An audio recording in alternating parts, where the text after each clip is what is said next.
Se eu disser que não tenho pecado, engano a mim mesmo, e a sua verdade não habita em mim. Se eu disser que não tenho pecado, faço dele mentiroso, e a sua palavra não habita em mim. Essa é a mensagem da cruz, que dele ouvimos e anunciamos, que Deus é a luz e nele não há treva. Se andamos na luz, como ele na luz está, temos comunhão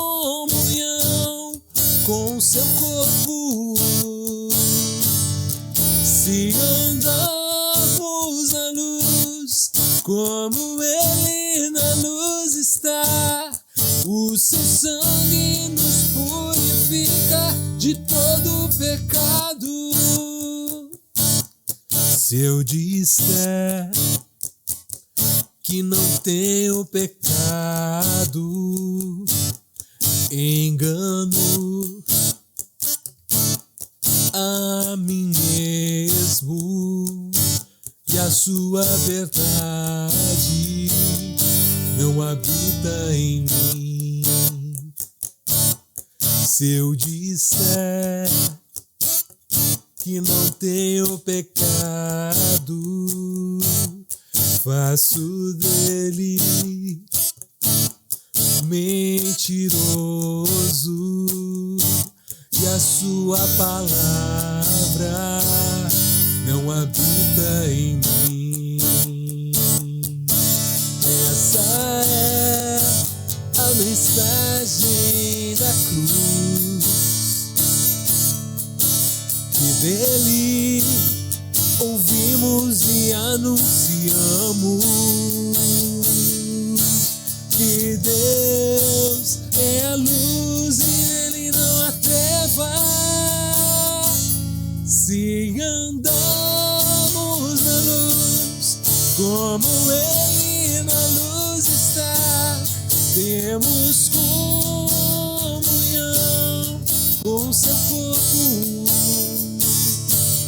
Se andamos na luz, como ele na luz está, o seu sangue nos purifica de todo pecado. Se andamos na luz, como ele na luz está, temos comunhão com seu corpo. Se andamos na luz, como ele na luz está, o seu sangue nos purifica de todo pecado. Senhor Jesus, entramos na tua presença, sedentos pela tua palavra, querendo aprender uns com os outros, querendo crescer e se desenvolver, Senhor. Vem habitar no nosso meio, vem falar conosco essa noite, que teu Espírito Santo esteja sobre nós, revelando, trazendo aquilo que, Senhor, muitas vezes nos foi oculto, Senhor, aquilo que muitas vezes nós não conseguimos enxergar. Que o Senhor nos dirija nesse momento e que o teu Espírito Santo esteja à frente, Senhor, dessa reunião, é que nós te pedimos no nome de Jesus. Amém. Manifesto presente. Sonho com uma igreja sem paredes e nem portas, onde ninguém seja impedido de entrar e permanecer, muito menos constrangido quando desejar partir. Sonho com uma igreja sem títulos ou ministérios, sem patentes nem hierarquias, onde cada carência seja suprida, cada missão seja acolhida e cada dom e vocação sejam valorizados como necessários. Sonho com uma igreja onde o verdadeiro louvor seja servir a Cristo, especialmente quando ele aparece nu, faminto, sedento, doente e encarcerado. Onde o grande protagonista seja sempre Jesus, ainda que naquela noite suas roupas e seu hálito estejam fedendo um pouco, e seus dentes não sejam os mais brancos, nem se encontrem todos na boca. Sonho com uma igreja de pastoreio mútuo, com espaço para o plural e o contraditório, onde todos sejam encorajados a assumir seus erros, ao invés de ocultá-los sob o denso véu do legalismo. Onde ninguém mais precise parecer perfeito para ser amado, respeitado e ouvido. Sonho com uma igreja que não gaste mais nenhum centavo das contribuições de seus trabalhadores fiéis com aluguéis e reformas de prédios que serão usados apenas 1 ou 2 vezes por semana, ainda por cima incomodando os vizinhos. Mas que ao invés disso, ocupe hoje as muitas moradas que Jesus prometeu que prepararia para ela. Sonho com uma igreja que saiba contar os seus dias e assim encarne o Evangelho de modo contextual. Não por mera complacência, mas pelo compromisso com a missão que Deus está fazendo na terra. Sonho com uma igreja que não faça pactos nem trocas de favores com poderosos, que esteja rendida a um único Messias, que não se encante pela voz sedutora do capital, nem se apaixone pelo brilho reluzente do poder. Sonho com uma igreja fiel, plural e acolhedora. Sonho com uma igreja presente. Te convido para sonhar junto comigo. Já dizia o velho profeta, sonho que se sonha junto é realidade. igrejapresente.com. Bom, é isso. A gente está se encontrando pela 4ª vez para falar sobre o Manifesto Presente, e que é o texto fundante desse encontro aqui, dessa reunião, né? Se você não viu as mensagens anteriores, pode conferir lá no nosso canal, youtube.com/Igreja Presente. Você é muito bem-vindo, bem-vinda, seja ao vivo aqui, que esteja vindo pela primeira vez, ou se você estiver assistindo a gravação no nosso canal do YouTube. O parágrafo de hoje está muito conectado com o que a gente falou 2 semanas atrás, em especial. Ele diz assim: sonho com uma igreja de pastoreio mútuo, com espaço para o plural e o contraditório, onde todos sejam encorajados a assumir seus erros, ao invés de ocultá-los sob o denso véu do legalismo, onde ninguém mais precise parecer perfeito para ser amado, respeitado e ouvido. Você já deve ter ouvido a parábola do filho pródigo, né? Todo mundo conhece, ou pelo menos sabe a ideia central dessa história. Talvez seja a mais conhecida de todas as parábolas que Jesus contou, talvez dividindo o posto ali com a parábola do bom samaritano. Mas o que pouca gente não sabe é que a parábola do filho pródigo não é sobre o filho pródigo. Olha só como ela começa. Lucas, capítulo 15, verso 11. Jesus continuou. Jesus estava contando uma série de parábolas, tá? Nesse momento aqui. Jesus continuou. Um homem tinha 2 filhos. O filho mais jovem disse ao pai: quero a minha parte da herança. E o pai dividiu os bens entre os 2 filhos. Você sabe o que significa pródigo? Primeiro, né? O que significa pródigo? Pródigo é gastão, é esbanjador. Então veja, essa história não é sobre um filho que foi embora de casa, mas é sim sobre um pai e 2 filhos. E esse pai foi um pai pródigo. Um pai que não pensou 2 vezes. Mesmo estando vivo, pegou toda a herança e dividiu entre os seus 2 filhos. Assim que o mais novo pediu. Não questionou, não entrou com argumentos, não deu lição de moral, simplesmente entregou. É um pai esbanjador, um pai pródigo. Acontece que o filho mais novo, poucos dias depois de pedir a herança, resolve ir embora de casa. E ele gasta imediatamente toda a herança. A história que Jesus conta ainda diz que chegou uma fome naquela região, ou seja, era um período de seca, talvez, um período de carência. E aí ele passou muita dificuldade e de repente caiu em si. Falou, eu vou voltar para a casa do meu pai e pedir para que ele me aceite não mais como filho, mas sim como um empregado nas suas terras. Lucas 15 ainda, mas os versículos 18 e 19, ele faz essa reflexão. Eu vou retornar à casa do meu pai e dizer, pai, eu pequei contra o céu e contra o Senhor, e não sou mais digno de ser chamado seu filho. Por favor, trate-me como seu empregado. Então esse filho mais novo coloca o plano em prática. Ele pega suas coisas e vai em direção à casa do pai. E quando o pai vê ele chegando ainda de longe, Jesus conta que o pai correu ao encontro do filho. O filho começou a dizer esse discurso que ele ensaiou, pai, pequei contra o céu e diante de ti. O pai não deixa ele concluir o discurso. O pai o abraça, chama os empregados e fala, traz sandália, traz roupa, traz um anel para colocar no dedo dele. Vamos matar um novilho e fazer uma festa. Meu filho estava morto e reviveu, estava perdido e foi achado. O irmão mais velho tinha ficado em casa, você lembra? Porque o pai tinha dividido a herança entre os 2. O mais novo provavelmente tinha recebido muito menos herança, que era como se fazia naquele tempo. Ainda mais pedindo a herança antecipada, ele ainda teria uma parcela menor ainda de herança para receber. O mais velho tinha muito mais herança no bolso. Mas ficou em casa e o mais novo foi embora. O irmão mais velho escutou a festa. Ele estava voltando do campo e escutou a festa. E logo ele perguntou ali e descobriu o que tinha acontecido, que o irmão dele tinha retornado e o pai estava dando uma festa. Acontece que ele não gostou nada dessa história. O pai chegou a tentar ir conversar com ele para ele entrar e também se alegrar com a volta do seu irmão. E ele responde o seguinte, Lucas 15, 29 e 30. Todos esses anos eu tenho trabalhado como um escravo para o Senhor.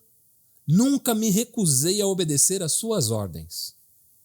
E o Senhor nunca me deu nem mesmo um cabrito para eu festejar com os meus amigos.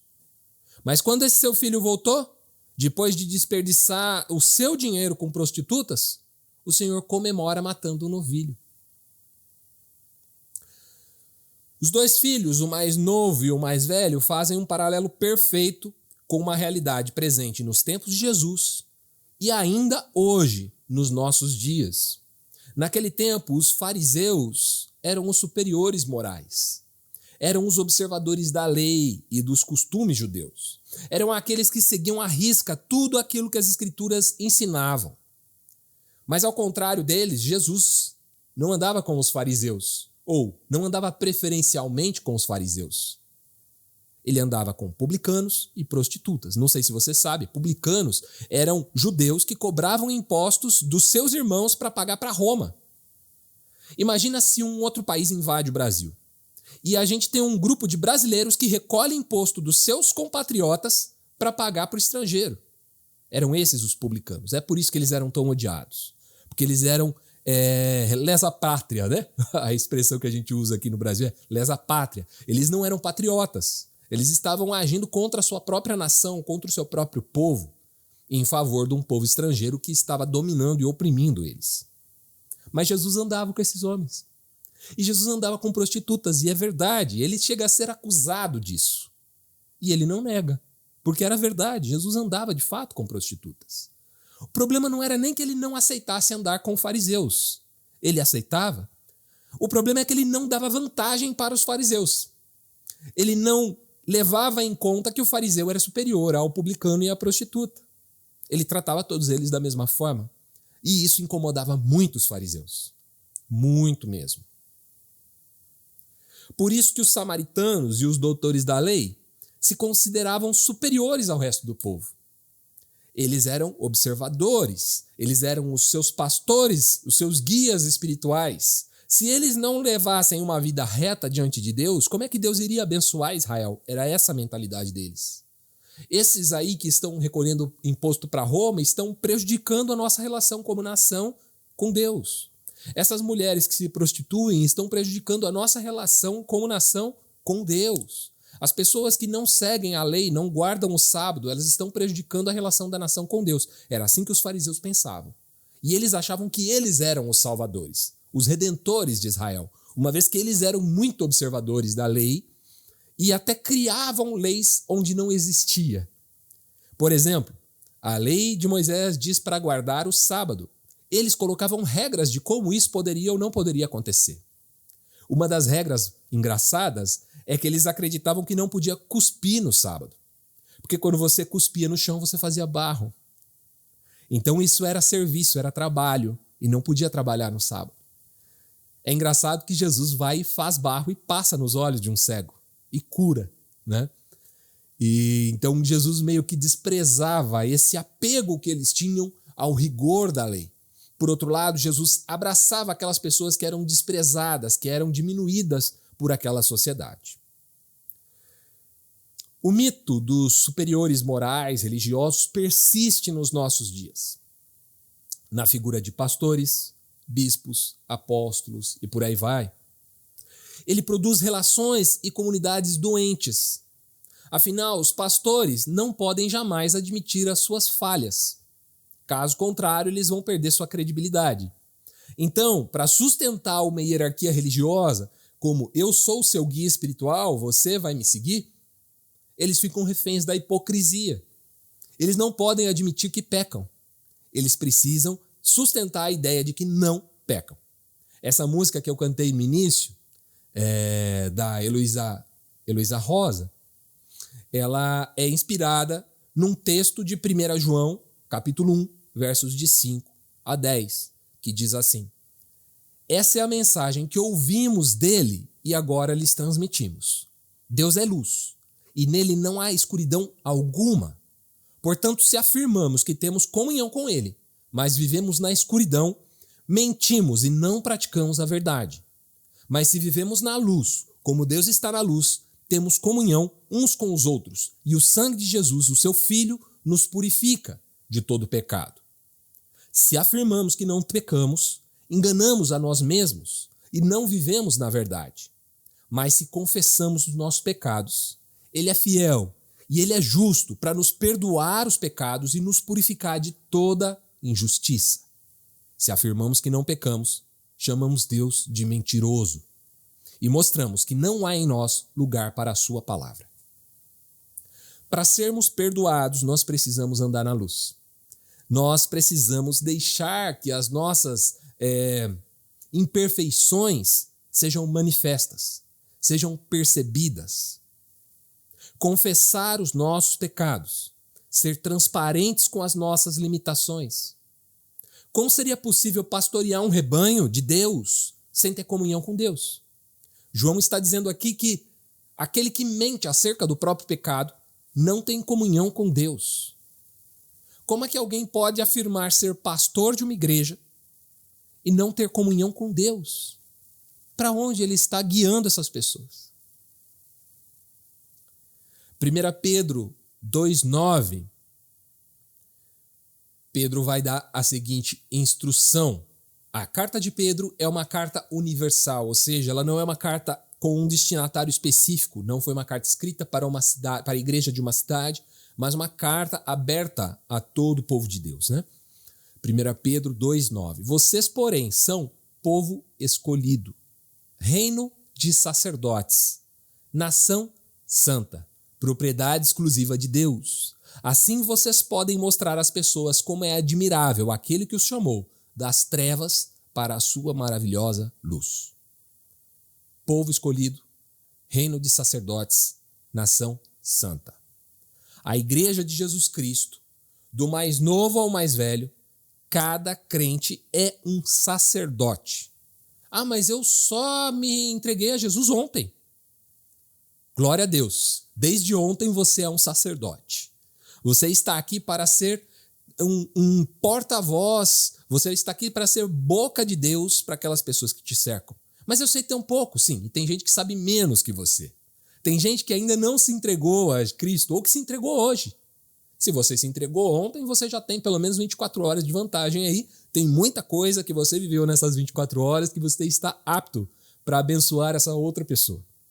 Então, cada um de nós tem experiências ao longo de sua vida que podem, inclusive, abençoar quem tem mais tempo de igreja.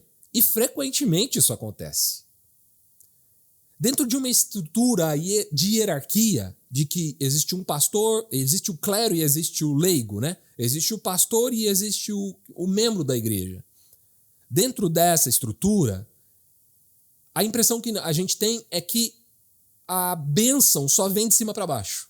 Que a mão de Deus está sobre o pastor e a mão do pastor está sobre a igreja.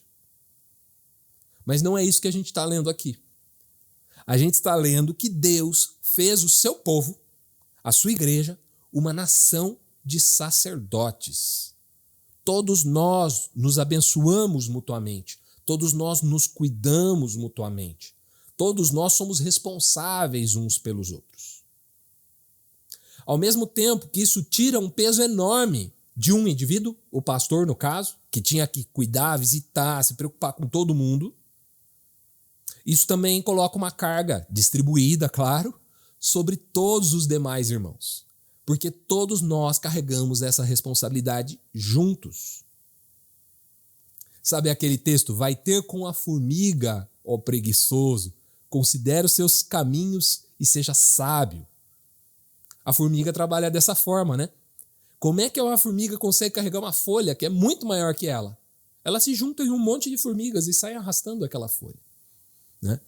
Então você tem um trabalho conjunto, um trabalho, né, em que se une forças, e não um trabalho em que uma pessoa manda e todo mundo obedece, em que um dá a direção e todo mundo segue a direção. Até porque esse posto de líder da igreja está ocupado, infelizmente, e está muito bem ocupado. Jesus é o sumo sacerdote da igreja. Ele é o líder, ele é o ungido, ele é o Messias. Esse cargo não está vago e não vai ficar vago, porque ele é sacerdote eternamente, é o que a Bíblia vai dizer. Quinta-feira passada, Raquel e Odair estiveram aqui em casa e veja só, Odair vai se batizar amanhã, né? Amanhã cedo, mas ele já me abençoou demais. Ele compartilhou sua vida, suas dores, suas alegrias, a vivência que ele está tendo, tudo que ele está passando a enxergar nesse momento de sua vida acerca do Evangelho de Jesus, o qual ele se entregou recentemente. Ele começou a ter interesse em saber disso com a Raquel no começo do ano. Então, isso tudo, a experiência dele, a vivência dele, o que ele tem aprendido, tudo isso serve para abençoar a mim e quem mais sentar para conversar com ele. Tenho certeza disso. Então, quem é o pastor de todos nós aqui, né? Quem é que cuida de mim? Quem é que cuida de você? Cada um aqui. Cada um de nós é pastor um do outro. Então, a obrigação de cuidar, de pastorear, de zelar, não é exclusiva de uma pessoa escolhida, separada, mais especial do que as demais. Mas sim é um compromisso que cada um de nós assume no momento em que a gente decide seguir a Jesus. Aliás, é para isso que ele nos chama, para sermos um reino de sacerdotes. A proposta do pastoreio mútuo que a gente estabeleceu no Manifesto Presente passa exatamente por ambientes domésticos, como esse, que a gente sentou aqui em casa para ter um tempo com o Odair e com a Raquel. Nas relações familiares isso vai acontecer, nas relações de amizade, nas relações de trabalho, todas elas dirigidas pelo Espírito Santo, e sobre quem não temos controle algum. O Espírito sopra na direção que ele quer. Jesus disse isso a Nicodemos quando o procurou de madrugada. O Espírito sopra onde quer. E assim é todo aquele que é guiado pelo Espírito. Nós não conseguimos estabelecer normas, regras. Essa pessoa é que vai cuidar daquela, que vai pastorear aquela. Isso vai até a página 2. Isso pode remeter a uma iniciativa. Essa pessoa vai pastorear essa. Tudo bem, então a iniciativa é dessa. Mas não vai demorar muito para essa pessoa também estar pastoreando essa.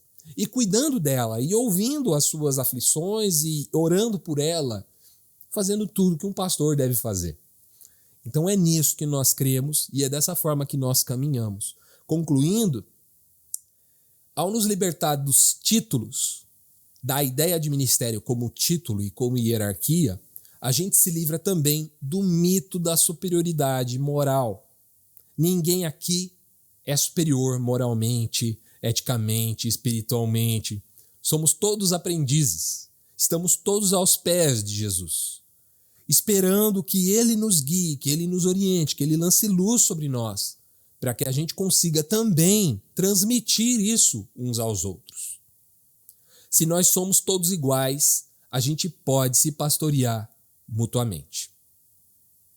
Eu quero fazer uma pergunta para concluir, e aí nós podemos abrir o microfone, participar, fazer suas considerações dentro da pergunta ou algo que vá acrescentar, tá bom? A pergunta é a seguinte: você poderia compartilhar com a gente alguma experiência em que pastoreou ou foi pastoreado por alguém sem a necessidade de um título de pastor? Olha só, eu queria primeiro te agradecer, porque se você chegou até aqui é porque você assistiu essa pregação inteira. Uma vez que você chegou até aqui, você deve ter percebido que no final da mensagem eu dou um espaço para todo mundo interagir e participar. E se você está vendo esse vídeo no YouTube, você também pode interagir e participar aqui embaixo nos comentários, dando a sua contribuição. Se você gostaria de participar ao vivo com a gente, agora está mais fácil do que nunca. Você só acessa igrejapresente.com/encontro. A gente está sempre ali, aos sábados, às 20 horas. É só chegar, participar, edificar e ser edificado com a gente. Clicando neste botão aqui, você segue o nosso canal, e clicando neste botão aqui, você tem acesso a todas as nossas reuniões da Igreja Presente. Seja muito bem-vindo e aproveite. Abraço, tchau, tchau.